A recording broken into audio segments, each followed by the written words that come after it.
Доброго времени суток, уважаемые сталкеры и сталкерши, вы на канале Nix and Play. Победителями в прошлом розыгрыше стали White Tennis, Слухов, Мунга, Вадим 506 и Ёж Сталкер. Призы я отправил на кладовщика Кухня Гурмана, естественно, кроме игроков сервера RU1 и RU2. Свои призы вы получите 12 декабря. Для всех остальных, кто не победил в этот раз, не расстраиваемся, ведь для вас у меня новый розыгрыш на набор горожанина. Для того, чтобы принять участие в нем, нужно обязательно подписаться на канал и написать комментарий, не менее 5 слов, в котором нужно указать свой игровой ник и сервер, на котором ты играешь. Только не обманывай. Кто обманывает, свой приз никогда не получит. Итоги розыгрыша мы узнаем через неделю. Желаю удачи всем. На прошлой трансляции я остановился в деревне Гурмана. Почему я оказался на Тунгуске в поселке Радиус, спросишь ты? Это все потому, что у меня закончился отпуск. Запускать ежедневные трансляции я не мог, и поэтому я отвел своего персонажа в Радиус, чтобы хотя бы ежедневно сдавать квесты отставному полковнику. Тем самым повышать свой уровень и зарабатывать очки торговли. И вот целую неделю мой персонаж протусовался у полковника.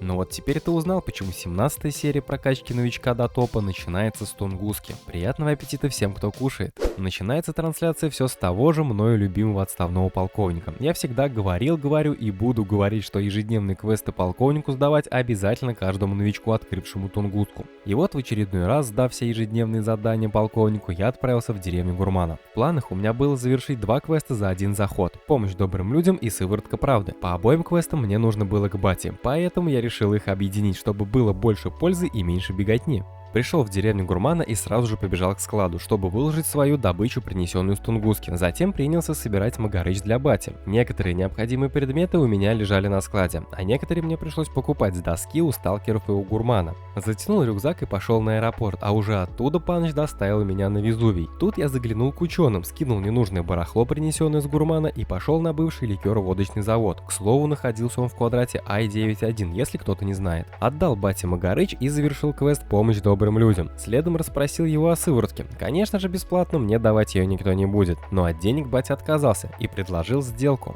Мне нужно было вернуть хабар пропавшего сталкера. Дело все в том, что небольшая группа бандитов доставляла какой-то ценный груз, и внезапно на них напала какая-то стая невиданных тварей. Все уцелели, кроме одного. Его мутанты утащили к ведьминому котлу, и что случилось с ним дальше, никому не известно. Моя задача найти этого человека и забрать у него ценную посылку. Благо, предполагаемое местонахождение их товарища батя отметил на карте. Человеческое тело я нашел без проблем, но вот хабара при нем не было. Видимо, постарались те твари, которые его сюда и притащили. Теперь мне предстоит истребить какую-то часть зараженных мутантов вокруг этого котла, чтобы вернуть посылку. А вот сколько их нужно истребить, неизвестно. Я моментально принялся за дело. Прошло примерно 9 минут с того момента, как я начал убивать и обыскивать зараженных бесов в поиске груза. В последнем мне все же удалось найти загадочный металлический кейс. Забрав его с мутанта, я скоропостижно удалился с этого ужасающего места. А удалился я до бати, чтобы передать этот чертов кейс с неизвестным мне содержимым. Благо батя оказался человек слова, сказал, сделал.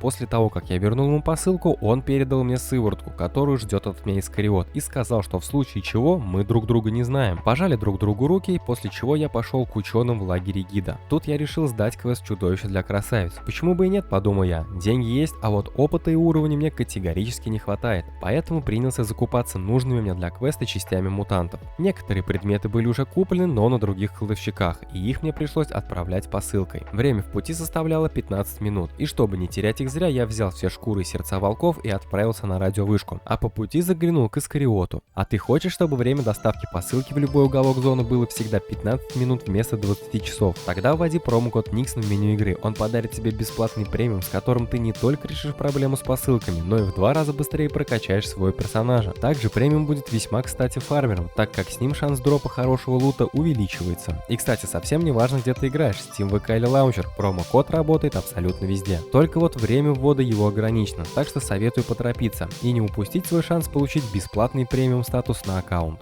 Шагая до бункера, я, честно говоря, волновался, сработает ли сыворотка или нет. Подошел к Искариоту и сказал, что добыл сыворотку. Теперь мне предстоял сложный допрос. Зайдя в клетку, я старался не нервничать. Предложил пленнику рассказать все по-хорошему, но он, к сожалению, отказался, и мне ничего не оставалось делать. Я ввел сыворотку. Среди бреда пленника мне удалось выудить ценную информацию, которая могла быть полезна Ване Аду. Надо бы ему об этом сообщить. Рассказал Ване всю информацию, которую удалось вытащить, и задание «Сыворотка правды» выполнилось. После бункера выживания я пошел на радиовышку. Тут я взял со склада шкуры сердца волков и челюсти полярного волка. Поднялся на второй этаж к Снейку, взял у него все ежедневные задания и сразу же сдал их. Таким образом я поднял репутацию с ЧВК Рейвенхуд и заработал приличное количество опыта. Затем вернулся в лагерь гида и продал Степаненко шкуры кабанов и медведей. Выложил найденный по дороге лут на склад и забрал все посылки, что отправлял себе 15 минут назад. Подошел к живодеру и сдал ему квест «Чудовище для красавиц». Получил кучу опыта и оставшиеся очки репутации у черного рынка. Тем самым открыл переход на новую землю через лифтера, который сидит в баре ЛВЗ. Это подвал бывшего ликеро-водочного завода, если кто не в курсе. После Везувия я вернулся в деревню Гурмана и большую часть времени занимался фасовкой лута на складе, выставлял предметы на доску для продажи и торговал со сталкерами. Между делом подбегали подписчики, желающие нашивку Nixon Group на свое снаряжение. Мне было очень приятно, и я с радостью ее наносил. Затем я вместе с подписчиком отправился в пещеру Паукана, чтобы слегка подфармить драгоценности, которые в последующем обмениваются на электродетали и продаются сталкерам как горячие пирожки. Фармили мы их довольно долгое время, и снимать этот нудный процесс и описывать его, я думаю, никакого смысла не имеет.